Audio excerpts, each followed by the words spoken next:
Hello friends, welcome to the Java tutorial. और आज हम बात करेंगे एक्सेप्शन हैंडलिंग के बारे में। एक्सेप्शन हैंडलिंग एक नॉर्मल जावा प्रोसीजर है जिसके अंदर हमें जो एबनॉर्मल ऑपरेशंस है उनके बारे में बात करनी होती है और उनके लिए कोड लिखना होता है। जैसे कि यहाँ पे मैंने मेंशन किया है डेफिनेशन के अंडर कि the exception handling is in Java is used to handle the runtime errors so that the normal flow of the application can be maintained. इसका अगर मैं डायरेक्टली एग्जांपल दे दूं तो फॉर एग्जांपल हम एक एप्लीकेशन लिख रहे हैं और जिसके लिए हमने एक क्लास बनाया ए और उस क्लास के अंदर हमारे एक मेथड है void display और इस डिस्प्ले के अंदर हमने कुछ इंस्ट्रक्शंस लिख दिए। सपोज मैंने ये 3 लाइन के अंदर मैंने एक कुछ टास्क दिया है डिस्प्ले फंक्शन को, लेकिन इस लाइन नंबर 2 पे अगर कोई अनएक्सपेक्टेड ऑपरेशन हो जाता है, जैसे कि यहाँ पे मैंने लिखा है कि चलो एक ऑनलाइन गेम का एप्लीकेशन बनाए और वो गेम एग्जीक्यूट हो रहा है, लेकिन इस लाइन के चलते ही कुछ एरर आ रही है, जैसे कि मेरा इंटरनेट कनेक्शन प्रॉपरली चेक नहीं हो रहा है या फिर मेरा ग्राफिक्स का जो भी लाइब्रेरी है वो ठीक से काम नहीं कर रही है, तो यहाँ पे इंटरप्शन क्रिएट हो जाएगा। जबकि जब हम ये कोड कंपाइल कर रहे थे, नॉर्मल जब हम जावा सी से कोड कंपाइल करते हैं तो इस लाइन पे कोई एरर नहीं दिखाएगा क्योंकि सिंटैक्टिकली ये लाइन करेक्ट है।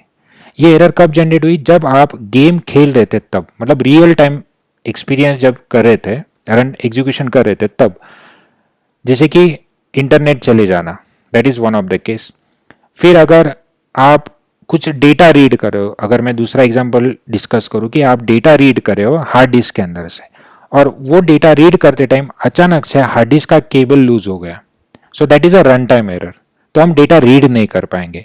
या फिर आपने कोई लॉजिक लिखा है कि आपके एक्स फोल्डर के अंदर वाई नाम की एक फाइल है, उस फाइल को आपको रीड करना है, लेकिन गलती से ये फाइल किसी ने डिलीट कर दी, तो एक्स फोल्डर के अंदर वाई फाइल आप रीड नहीं कर पाओगे। और यहाँ पे तो अपने ऑलरेडी लॉजिक लिख के रखा है कि आपको एक्स फोल्डर के अंदर से वाई फाइल रीड करना है, सिंटैक्टिकली तो सही है, फाइल का नाम कुछ भी हो सकता है, लेकिन जब एक्चुअली रीड करने जाओगे तो उस फोल्डर के अंदर उस फाइल को वो एक्सेप्शन जनरेट करेगा, लॉजिकल एरर जिसे हम बोलते हैं, that is a exception case. तो यहाँ पे बहुत सारे केसेस हमने डिस्कस किए, जैसे कि इनवैलिड यूजर इनपुट। तो अगर आपने कोई वेरिएबल लिख दिया कि चलो मुझे एक x नाम का इंटीजर वेरिएबल चाहिए, लेकिन इसके अंदर आप लोग एक स्ट्रिंग वैल्यू स्टोर कर रहे हो, तो ये भी हो सकता है। अब इसका अगर एग्जांपल हम बात करें तो सपोज आपने एक फॉर्म बनाया, एक मोबाइल ऐप बनाया, यहाँ पे एक इनपुट बॉक्स दिया, यहाँ पे एक बटन दिया सबमिट नाम का। अब इस इनपुट बॉक्स के अंदर से आने वाली वैल्यू आपको इस x नाम की वेरिएबल में डालनी है और वो वैल्यू एक्सपेक्टेड है इंटीजर। आपने वैलिडेशन किए नहीं है और यूजर ने यहाँ पे 2 डाल दिया, 2 x के अंदर स्टोर होगा, कोई प्रॉब्लम नहीं आएगी। लेकिन यूजर ने 2 की जगह पे अगर कैपिटल A डाल दिया तो आपको प्रॉब्लम हो सकती है, क्योंकि आपने जो वेरिएबल लिखा है वो इंटीजर का लिखा है और जाते टाइम आपकी जो वैल्यू आ रही है वो नॉन इंटीजर वैल्यू, और इसका कन्वर्जन का लॉजिक आपने अगर लिखा होगा तो कोई प्रॉब्लम नहीं है। लेकिन जनरली ये एक एक्सेप्शन का टाइप होता है कि इनवैलिड यूजर इनपुट। जैसे डिवाइस फेलियर, जैसे हमने भी डिस्कस किया था कि हार्ड डिस्क रीड नहीं हो रही है, that is a device failure. Loss of internet connection, that can be one of the reason. Physical limitation, आपकी जो मेमोरी है, आपने सपोज आपकी रैम 2 GB की रैम है और उतनी सफिशियंट नहीं है, that can B problem for your application. फिर ओपनिंग एन अनअवेलेबल फाइल और बहुत सारे रन टाइम एक्सेप्शंस आपको मिल सकते हैं। तो जनरली एक्सेप्शन हैंडलिंग के 3 कैटेगरी किए जाते हैं जावा के अंदर। चेक्ड एक्सेप्शन, जो कंपाइलर ने, हमने जेडीके जब इंस्टॉल किया था उसके अंदर जो भी लाइब्रेरीज है उन्होंने पहले ही चेक करके रखा है, उस केस में वो ऑलरेडी चेक्ड एक्सेप्शन कहलाते हैं। मतलब अगर प्री डिफाइन कुछ फंक्शंस मुझे यूज करने तो कंपल्सरीली उनको एक पर्टिकुलर ब्लॉक के अंदर लिखना होता है। वो ब्लॉक क्या है हम आने वाले पॉइंट के अंदर उसे डिस्कस करेंगे, लेकिन ये ऑलरेडी चेक्ड है, मतलब कंपल्सरीली आपको उस एक्सेप्शन की टेक्निक फॉलो करनी पड़ेगी। फिर सेकेंड टाइप आता है अनचेक्ड एक्सेप्शन। ये आता है यूजर डिफाइन एक्सेप्शन के अंदर। मतलब यूजर डिफाइन मतलब हम लोग जो लॉजिक लिखने वाला है उसके अंदर जो एक्सेप्शन आने वाले वो हमें लिखने होंगे, तो इस पॉइंट के बारे में हम बात करने वाले हैं। और तीसरा आता है एरर, जो कि हमने बहुत बार पिछले वीडियोस के अंदर देखे कि एरर्स को कैसे हैंडल करते हैं। That comes under the unresolved exception, that is called as error. तो चलिए थियोरेटिकल पार्ट के बाद डायरेक्टली डेमो के ऊपर स्विच होते हैं और जान लेते हैं कि how to handle exception and how to write the exception block in Java. तो यहाँ पे हमारा फोल्डर है जावा ट्यूटोरियल। इस फोल्डर के अंदर हमें एक फाइल बनानी है और फाइल का नाम हम रख देंगे demo.java और इस फाइल के अंदर एज यूजुअल हमारा एक क्लास रहेगा जिसका नाम है डेमो, फिर हमें लिखना होगा पब्लिक स्टैटिक वॉइड मेन, और फिर मेन के अंदर हमें लिखना होगा स्ट्रिंग आर्गुमेंट्स। हर वीडियो के अंदर हमने इस फाइल को स्क्रैच से बनाया और पूरा कोड टाइप किया है ताकि आपकी प्रैक्टिस हो जाए और आपने भी यही मेथड को फॉलो करना चाहिए। तो चलिए एक सिंपल सा एग्जांपल लेते हैं कि जैसे कि अगर हम एक वेरिएबल लेते हैं इंटीजर x, उसकी वैल्यू है 5, दूसरा एक वेरिएबल ले लेते हैं इंटीजर y जिसकी हम वैल्यू लेते हैं 2, और हमें जो ऑपरेशन करना है तो हम एक वेरिएबल लेते हैं रिजल्ट। उस रिजल्ट वेरिएबल के अंदर हमें क्या करना है, x और y का डिवीजन सेव करना है। तो ये एक नॉर्मल प्रोसीजर है और इसका जो आउटपुट मिलेगा हमें वो इंटीजर में मिलेगा, तो इसे मैं डबल कर देता हूँ ताकि हमें डेसिमल पॉइंट में आंसर मिल जाए। तो हमारा डेटा टाइप हम डबल कर लेते हैं, ठीक है। और जो भी रिजल्ट हमें मिलेगा हम उसे प्रिंट करके देखते हैं। तो आपको लिखना होगा system.out.println और यहाँ पे लिखना है रिजल्ट। एक सिंपल सा जावा प्रोग्राम है। अब मैं इसे कंपाइल करता हूँ। तो ओपन योर टर्मिनल, आपको लिखना होगा जावा सी डेमो डॉट जावा और फिर आप लिखोगे जावा डेमो। आपके प्रोग्राम में कोई एरर नहीं है। 5 divided by 2 it is 2.5, it is running correctly. तो देखिए ये पूरा प्रोग्राम करेक्ट है। तो आगे चल के जब हम कोई एप्लीकेशन बनाएंगे तो एक्स और वाई की वैल्यू यूजर से आने वाली है। मतलब आप स्कैनर यूज करो या फिर कोई एप्लीकेशन बनाओगे एंड्रॉइड के अंदर, आप टेक्स्ट फील्ड से डेटा लोगे, वेब फॉर्म के अंदर भी आप फॉर्म के थ्रू डेटा लोगे, तो ये वैल्यू चेंजेबल रहेगी, राइट। तो मान लो यूजर ने क्या किया, आपने जो दो टेक्स्ट बॉक्स बनाए थे, पहले बॉक्स में वैल्यू डाल दी 5 और दूसरे बॉक्स के अंदर जो वैल्यू डाली है वो डाल दी है 0, ठीक है। अब इस केस में क्या होगा, 5 डिवाइडेड बाय 0। तो हमें बचपन से पढ़ा गया है कि हम किसी भी वैल्यू को 0 से डिवाइड नहीं कर सकते क्योंकि उसका जो आंसर आएगा वो आएगा इनफाइनाइट, और ऐसा कोई डेटा टाइप नहीं है जो इनफाइनाइट वैल्यू को हैंडल कर सकते इन जावा के अंदर। तो चलिए इसे मैं एक बार कंपाइल करके देखता हूं और एरर को रीड करते हैं। तो जावा सी डेमो डॉट जावा ये हम कंपाइल करने के लिए टाइप कर रहे हैं और मैंने एंटर कर दिया। और जैसे ही आपने कंपाइल किया तो देखिए कोई एरर नहीं है क्योंकि ये सिंटैक्टिकली पूरा करेक्ट है। जैसे कि एक डबल वेरिएबल है, एक्स डबल है, वाई डबल है, उनका डिवीजन करना है और इसके अंदर रिजल्ट, लेकिन रिजल्ट क्या है, इनके अंदर वैल्यू क्या है वो अभी तक कंपाइलर को पता नहीं है। That is a run time error. So let us run this code. So will write Java demo और एंटर करिए। तो जैसे आपको जो आउटपुट मिला है दैट इज इन्फिनिटी। मेरे केस में ये इन्फिनिटी इसलिए मिला क्योंकि यहाँ पे मैंने कुछ प्लगइन ऑलरेडी ऐड करके रखी है। आपके केस में वो डायरेक्टली आपको एरर आ जाएगी और वो एरर रहेगी exception you can not divide by 0। या फिर इन सिंपल वर्ड्स मैं इस डेटा टाइप को इंटीजर कर दूं तो शायद वो एरर आपको पढ़ने के लिए मिल जाए। मैं इसे सेव कर लेता हूं और फिर एक बार कंपाइल करके रन करता हूं तो आपको एक्सेप्शन मिल जाएगा। डबल के अंदर वो value infinite as output print हो गई, लेकिन इंटीजर के लिए वो केस नहीं रही। तो यहाँ पे देख सकते हो हमें जो एरर मिली वो एरर नहीं है, that is an exception. So exception in thread main Java dot language package के अंदर, और एक्सेप्शन का जो नाम है वो यहाँ पे लिखा है कि it is an arithmetic exception, और वो एक्सेप्शन क्या है, डिवाइड बाय 0। अब एक्सेप्शन आना मतलब क्या, तो देखिए मैं यहाँ पे जो हमारा आउटपुट प्रिंट हो रहा है उसके बाद एक लाइन प्रिंट कर लेता हूँ println, और इस लाइन के अंदर मैं मैसेज लिख देता हूँ टास्क कंप्लीटेड, और टास्क कंप्लीटेड तो नहीं बोल सकते, एंड ऑफ प्रोग्राम। एक सिंपल सा मैसेज हमने दे दिया इस रिजल्ट प्रिंट होने के बाद। तो चलिए मैं एक बार वापस इसे कंपाइल कर लेता हूँ। कंपाइलेशन में कोई एरर नहीं है और मैं इसे रन कर रहा हूँ तो यहाँ पे आपको देखिए सेम एक्सेप्शन मिला, लेकिन जो एंड ऑफ द प्रोग्राम है वो लाइन प्रिंट नहीं हुई है। इसका मतलब है जब भी आप कोई एप्लीकेशन बना रहे हो तो उस एप्लीकेशन के अंदर जहां पे भी एरर आएगी, मैं अगर बात करूं आपके फ्लिपकार्ट के वेबसाइट पे, तो अगर मैं फ्लिपकार्ट की बात करूं तो फ्लिपकार्ट के वेबसाइट पे जाने के बाद आपको यहाँ पे बहुत सारे फिल्टर्स मिलते हैं। फिल्टर्स के अंदर आपको फिल्टर्स की चॉइस होती है प्रोडक्ट के बेस्ड, आपको चेक बॉक्स दिया जाता है, फिर आता है प्राइस, प्राइस के लिए रेंज दी जाती है, और फिर आपको और बहुत सारी चीज़ें दी जाती है जैसे कि कलर। अब ये जो केस है, मान लो ये प्रोडक्ट का जो टैब है, आपको पर्टिकुलर ब्रांड के बारे में जो चॉइस दी गई है, इसमें ही एक्सेप्शन आ गया। तो इससे क्या हो जाएगा, कंपाइल करते time code line by line code होगा और एग्जीक्यूशन होते टाइम भी सेम फ्लो मेंटेन करेगा। तो मान लो यहाँ पे आपका एक्सेप्शन जनरेट हुआ, तो अभी जो केस हमने देखी है कि अगर यहाँ पे कोई एक्सेप्शन आता है डिवाइड बाय जीरो का, तो नेक्स्ट लाइन एग्जीक्यूट नहीं हो रही है। तो इसका क्या मतलब है, ये प्राइस का भी काम नहीं करेगा और कलर का भी काम नहीं करेगा। जैसे कि प्रोडक्ट का ब्रांड का जो काम है वहां पे एक्सेप्शन था, नीचे तो सही काम करना चाहिए था, तो एटलीस्ट प्राइस वाले फिल्टर ने और कलर के फिल्टर ने सही से काम करना चाहिए था। लेकिन अगर आपने एक्सेप्शन को हैंडल नहीं किया तो ये पूरा एप्लीकेशन आपका क्रैश हो जाएगा और क्लोज हो जाएगा। तो इन चीजों को ही हमें मेंटेन करना है, इसीलिए हम करते हैं एक्सेप्शन हैंडलिंग। तो इसलिए डेफिनेशन के अंदर हमने बोला था to handle the run time error so that the normal flow of the application can be maintained.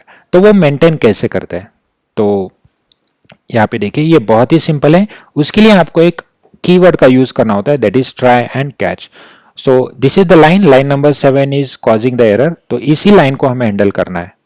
तो यहां पे आपको लिखना होता है simply try opening and closing bracket, मतलब जिस लाइन की वजह से आपको एक्सेप्शन मिल रहा है जस्ट उस लाइन को उठाओ और यहां पे पेस्ट कर दो। फिर जो भी एरर आएगी उसे हैंडल करो। हैंडल करने के लिए आपको लिखना है कैच, मतलब आपको उस एरर को पकड़ना है, जो भी लॉजिकल एरर है उसे पकड़ना है। तो देखिए डिवाइड बाय जीरो अगर आता है तो वो एक्सेप्शन थ्रो कर देगा और उस एक्सेप्शन को आपको लाइन नंबर 11 पे पकड़ना है। अब कैसे पकड़ना है, तो किस टाइप का एक्सेप्शन है आपको पता होना चाहिए। तो यहाँ पे एक्सेप्शन में आपको मिल गया कि अरिथमेटिक एक्सेप्शन नाम का एक एक्सेप्शन है, तो मैंने इसे कॉपी कर लिया। अब ये एक प्री डिफाइंड क्लासेस है, अगर आपको ये क्लासेस याद भी नहीं है तो कोई टेंशन नहीं है, क्योंकि हमारे पास एक दूसरा क्लास है वो जनरलाइज सारे एक्सेप्शन को हैंडल कर लेगा। तो मैंने देखिए अरिथमेटिक एक्सेप्शन को यहाँ पे ले लिया और एक्सेप्शन का एक ऑब्जेक्ट बना लिया। तो मैंने EX नाम का ऑब्जेक्ट बना लिया। अब जिस टाइप की एक्सेप्शन आएगी उसका डेटा सारा EX के पास है। अब इस EX को क्या करना है, वो डेटा एडमिन को भेजना है। जो भी एरर आ रहा है आपके, हमें हमेशा देखिए जब हम कोई ऐप यूज करते हैं तो हमें एक मैसेज आता है send reports to the system और द एडमिन। इसका मतलब है वो जो भी एरर है हम वापस एडमिन को भेजना चाहते हैं। अगर आप भेजना चाहते हो, इस केस में हम यहाँ पे सिंपली प्रिंट करना चाहते हैं कि जो भी एक्सेप्शन है उसे यहाँ पे मेरे लिए प्रिंट करो और आगे का एप्लीकेशन कंटिन्यू करो। ठीक है, अब इस केस में रिजल्ट वेरिएबल आपने यहाँ पे डिक्लेयर किया, मैं इसे ग्लोबल डिक्लेयर कर लेता हूँ इंटीजर रिजल्ट। जो इनिशियल वैल्यू कितनी रहेगी उसकी 0। तो हम इसे कंपाइल कर लेते हैं और चेक करते हैं कि कंपाइलेशन में कोई एरर नहीं है। हम डायरेक्टली इसे रन कर देते हैं और चेक करिए, आपने लाइन नंबर 10 पे आए, डिवाइड बाय 0 किया, वहां पे एक्सेप्शन मिला, यहाँ पे कैच हुआ। लाइन नंबर 14 पे जो लाइन आपने प्रिंट की थी वो है ये वाली, कोई एक्सेप्शन मैसेज प्रिंट नहीं हुआ। पहले वाले केस में यहाँ पे लिख के आया था कि एक एक्सेप्शन है, यहाँ पे कोई एक्सेप्शन नहीं। ये जो लाइन आपको दिख रही है जो मैंने हाईलाइट की है वो इसलिए प्रिंट हो गई क्योंकि आपने यहाँ पे प्रिंट कर दी। फिर उसके बाद एक्सेप्शन आने के बाद भी, क्योंकि डिवाइड बाय 0 अभी भी है, उसके बाद भी आपका कोड रुका नहीं है। उसने लाइन नंबर 16 को भी एग्जीक्यूट किया, जो आपको आउटपुट कितना दे रहा है 0, क्योंकि रिजल्ट की इनिशियल वैल्यू कितनी थी 0। और आपको एक मैसेज भी मिल रहा है एंड ऑफ द प्रोग्राम, मतलब सारे के सारे लाइंस ऑफ कोड आपके एग्जीक्यूट हो चुके हैं, जो कि मैंने यहाँ पे एक्सप्लेन किए थे फ्लिपकार्ट के एग्जाम्पल के साथ। अगर प्रोडक्ट में एरर आया तो भी आपका एप्लीकेशन रुकाना नहीं है, नीचे के सारे फिल्टर्स काम करे तो उसे उसका काम कंटिन्यू हो जाना चाहिए। तो इसीलिए हमें जो कोड लिखना था जहां पे एक्सेप्शन आने की पॉसिबिलिटी है वो हमने लिखे है ट्राई के अंदर, और उसे हैंडल करने के लिए हमने लिखे हैं कैच के अंदर। तो मान लो अगर आपको पता नहीं है कि ये किस टाइप का एक्सेप्शन है, तो आपको पूरा उसका नाम लिखने की जरूरत नहीं है, आप डायरेक्टली लिख सकते हो एक्सेप्शन EX, मतलब एक जनरलाइज क्लास है, वो किसी भी टाइप का एक्सेप्शन हैंडल कर लेगा और उसके बारे में इंफॉर्मेशन कलेक्ट करके यहाँ पे प्रिंट कर देगा। तो मैं इसे एक बार फिर से कंपाइल करके रन करके दिखाता हूँ, आपको सेम आउटपुट मिल जाएगा क्योंकि एक ये जनरलाइज क्लास है।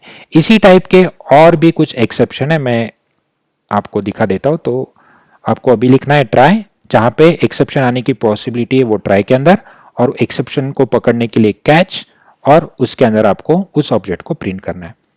तो क्वेश्चन आएगा कि कैच लिखना कंपलसरी है क्या? जी हाँ, it is compulsory to write catch after every try block. Without catch हम ट्राई को नहीं लिख सकते।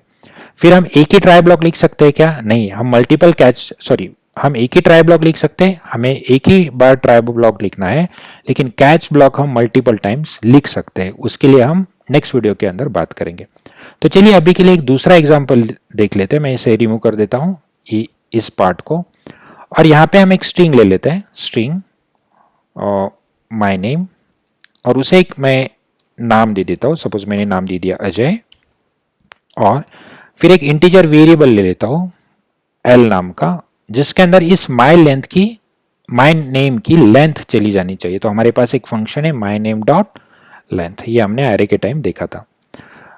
तो एल के अंदर लेंथ आ गई, फिर मुझे उस लेंथ को प्रिंट करना है, तो मैं सिंपली यहाँ पे लिख देता हूँ system dot out dot println, और यहाँ पे मैंने लिख दिया length of name is equals to, यहाँ पे एल को प्रिंट कर लेता है। तो चलिए एक नॉर्मल प्रोग्राम है, इसे हम कंपाइल करके देखते हैं। तो हमने क्लियर किया, कंपाइल किया और फिर रन किया, तो यहाँ पे देख सकते हैं length of the name is 4, मतलब यहाँ पे 4 कैरेक्टर्स है।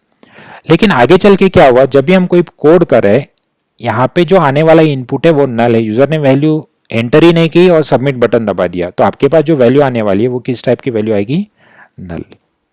मतलब नेम के अंदर कुछ भी नहीं है, फिर भी आप क्या ट्राई कर रहे हो, आप ट्राई कर रहे हो कि उसकी लेंथ कैलकुलेट करो। तो देखते हैं हम यहाँ पे हमें कोई एरर मिलता है क्या। तो अगर मैं कंपाइल करूं तो सिंटैक्टिकल कोई एरर नहीं है, लेकिन मैं अगर इसे रन करूं तो मुझे एरर मिल जाएगा एक्सेप्शन के फॉर्म में। तो एक एक्सेप्शन है, और एक्सेप्शन का नाम क्या है, नल पॉइंटर एक्सेप्शन। मतलब एक वैल्यू जो नल है, आप उसकी लेंथ कैलकुलेट करने के लिए ट्राई कर रहे हो, जो कि पॉसिबल है ही नहीं।